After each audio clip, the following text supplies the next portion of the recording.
이항영의 월가이드입니다. MTN 이항영 전문위원 나오셨습니다. 안녕하십니까? 네, 안녕하세요.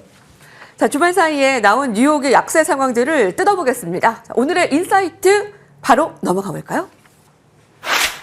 미국 증시 6일 연속의 하락. 자, 특히 대형 기술주 조정이 두드러지면서 나스닥은 1월 31일 이후 최저 수준을 나타냈습니다.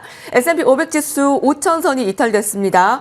현 상황 점검. 자, 어떻게 보셨습니까? 네, 전체적으로 보면 주시장이 좀 쉬어가는 분위기가 좀 뚜렷해지고 있는 것이 지난주 내내였습니다.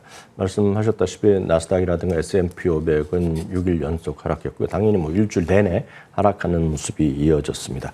다만 약간 차별적인 움직임을 보여줬는데요. 지난 금요일만 하더라도요. 많은 분들이 엄청 떨어졌다고 생각하시는데요. 다우지수는 또 상대적으로 또 올라가는 모습으로 보여졌고요. 11개 섹터 중에서도 올라간 것도 상당한 것이 지난 주말이었기 때문에 뭔가 좀 차이점이 분명하게 성격이 좀 보이고 있다. 그래서 오늘 다시 한번 점검해 보도록 하겠습니다. S&P 500과 나스닥 같은 경우는 주간 단위 3주 연속 하락하는 모습을 보여줬는데요. 2020년 2월이니까 팬데믹 이후인데요. 팬데믹 이후 이렇게 3주 연속으로 그냥 S&P 500과 나스닥이 같이 하락한 건 또 처음입니다. 그만큼 시장에서의 어떤 걱정이 조금씩 늘어나고 있다라고 보셔야 되겠고요. 특히 지난주 초였죠. S&P 500이 50일 이동평균선이 이탈한 이후에 연일 하락세에서 벗어나지 못하고 있습니다.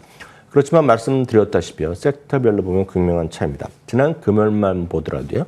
필수 소비재, 에너지, 금융, 헬스케어, 유틸리티 등 6개 섹터는 오히려 올라갔는데 흔히 얘기해서 성장보다는 뭔가 좀 가치적인 거 아니면 상대적으로 방어적 섹터의 성격이 짙은 것들은 오히려 올라가는 모습을 보여줬습니다.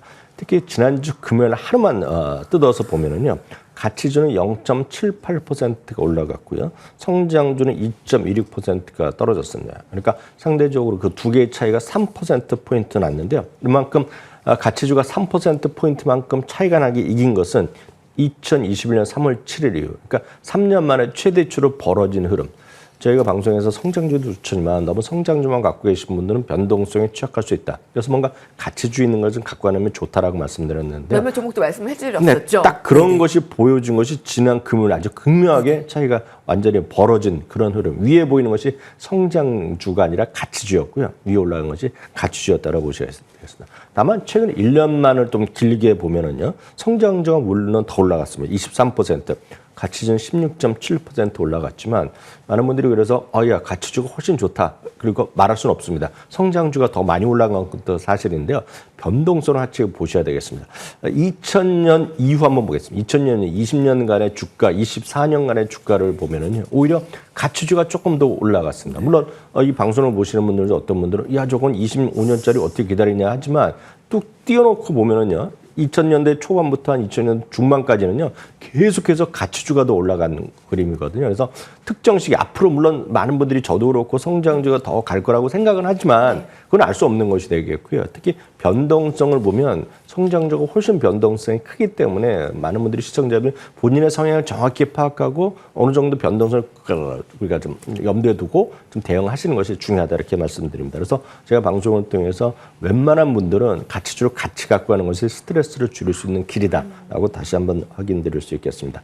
그렇기 때문에 성장주 일변도를 많이 갖고 계시면 성장주가 뭐 헷갈리시면 딱 이렇게 이해하시면 되겠습니다. 엔비디아류를 많이 갖고 계시고 테슬라류를 많이 갖고 계신 분이 성장주를 좋아하시는 대부분의 경우가 되겠고요. 예를 들어서 제약이건 필수소비재건 종목으로 말씀드리면 프록텐 갬블이라든가 이런 것들, 네. 존슨앤존슨 이런 것도 갖고 계시면 가치주도 좀 하고 있다라고 보셔야 되겠는데요.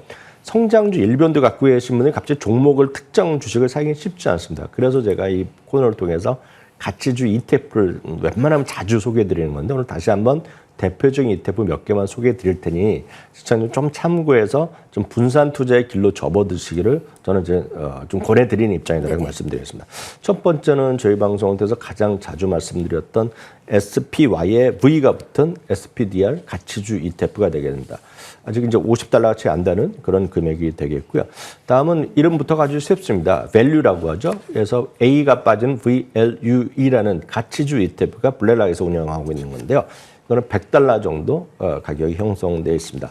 마지막으로는 이가 퀄리티가 좋다, 나쁘다 얘기를 많이 하는데 그래서 상당히 좋은 주식인데 퀄리티라는 것은 쉽게 얘기해서 ROE가 높거나 그러니까 자기 자본 대비 이익률이 높거나 부채 비율이 낮거나 유동성이 높은 거 이런 것들을 얘기하는 건데요. 그런 것들은 모아놓은 퀄리티 ETF, 네. QUAL ETF가 있습니다. 이 세 개가 모두 방어적이면서도 가치 지향적인 것들인데요. 이런 것들을 통해서 여러분들이 좀 보유 종목들 좀 체크해 보시면서 이들 종목의 움직임을 체크해 보시고 이런 종목으로 한두 개씩 여러분들이 지금 분산 투자를 시작하셨으면 조금 더 편할 것 같습니다. 그렇습니다. 차이점이 분명히 있다. 다 떨어진 건 아니다. 네, 업종별로 분명히 극명한 좀 극과 극의 상황을 보여줬고요. 가치주는 오히려 올랐고 극명하게 차이를 보여줬는데 분산 투자의 그 자산 배분 얼마 전부터 우리가 이야기를 한 부분이었습니다. 네네. 스트레스를 좀 줄이는 방법을 좀 모색해 봤습니다.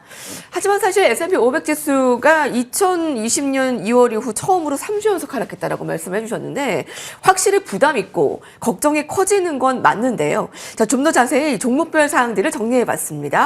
헤드라인 살펴보시죠. 첫 번째 CNBC입니다. 엔비디아와 슈퍼마이크론 컴퓨터 가장 많이 떨어진 이 두 종목이죠. 각각 하루에만 10%, 23%나 급락했습니다. 위험을 회피하려는 심리가 부각되며 대형 기술주가 일제히 하락했는데 투자자들이 견디기 어려운 이런 급락이 하루 만에 나온 이유가 좀 무엇입니까? 네, 이 두 개의 주식은 이제 대표적인 주식이죠. 슈퍼마이크로 컴퓨터는 올해 이제 S&P 500에 표현됐고요. 가장 많이 올라간 주식. 엔비디아는 뭐 대표적인 전 세계에서 가장 많이 작년 1에 올라간 주식 중에 하나가 되겠는데요. 엔비디아가요, 2,120억 달러가 하루에 시가총액 사라졌습니다. 그 규모로 보면 역시 팬데믹 이후 최대 수준이 되겠고요. 단일 종목의 하루 하락폭으로 보면 2022년 3월에요. 메타 플랫폼스가 그 당시 하루에 2,300억 달러가 사라진 걸 제외하고는 그만큼 두 번째로 하루에 엄청난 규모의 자금이 시총이 그냥 쉽게 얘기해서 증발됐다라고 보셔야 되겠습니다. 특별한 하락 요인이 있었다? 저는 그렇게 보지 않습니다. 다만 슈퍼마이크로 컴퓨터가 23%가 떨어졌는데 이것도 실제로 보면 특별하게 얘기가 나온 적이 없습니다. 다만 이들이 과거에 보면 왕왕 소위 프리 어닝 실적을 발표했습니다. 예비치란 걸 발표했는데요. 예비치란 건 항상 이렇습니다. 우리나라도 예비치 발표하는 거가 이제 삼성전자, LG전자 같은 거가 이제 정기적으로 하는 회사들이 있겠고요. 특히 미국에서 프리 어닝에서 예비치를 발표하는 것은 자기네가 가짓기를 하다 보니까 자기네가 예상했던 것보다 훨씬 좋게 나오거나 훨씬 나쁘게 나올 때는 이걸 발표하는 게 왕왕 있는데요. 네. 이번에는 이제 그 예비치 발표가 없이 정상적으로 정기적으로 하는 4월 30일 한다고 발표한 거 아닙니까? 그래서 오히려 실망했다는 얘기인데요.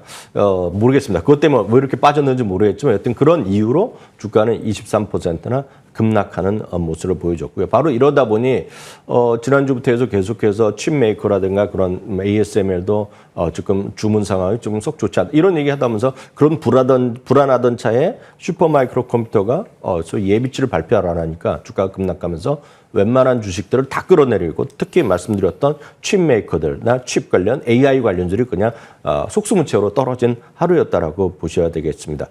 반도체 대표 ETF인 SMH도 4.5%나 주가가 급락했고요. 그러다 보니 엔비디아를 포함한 소위 매그7 주식의 동반 하락이 보여줬습니다.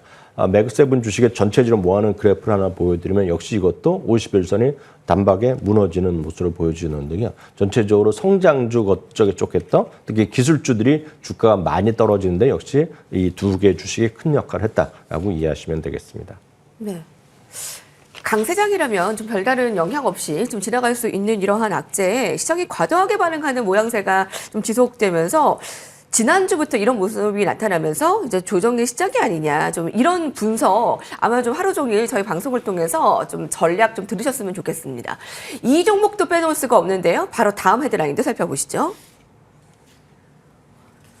내년부터 가입자 수를 비공개한다고 합니다. 바로 넷플릭스인데요. 자신감이 있으면 왜 발표를 안 하겠어요. 그러니까 이 부분이 좀 성장세 둔화의 우려감이 아니냐라는 상황에 급락세를 나타냈습니다. 넷플릭스 사실 좋은 실적을 내지 않았습니까? 앞으로의 전망에 대한 우려가 있는 건가요?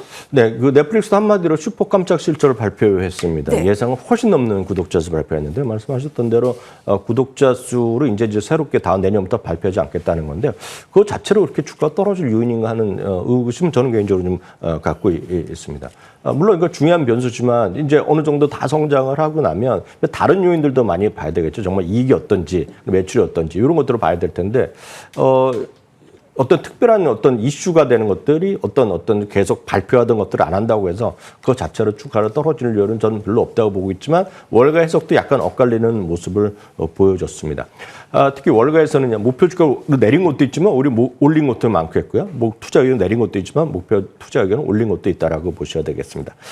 특히 이제 하나하나 뜯어보면 광고를 기반한 구독자가 꾸준히 늘어나고 있거든요.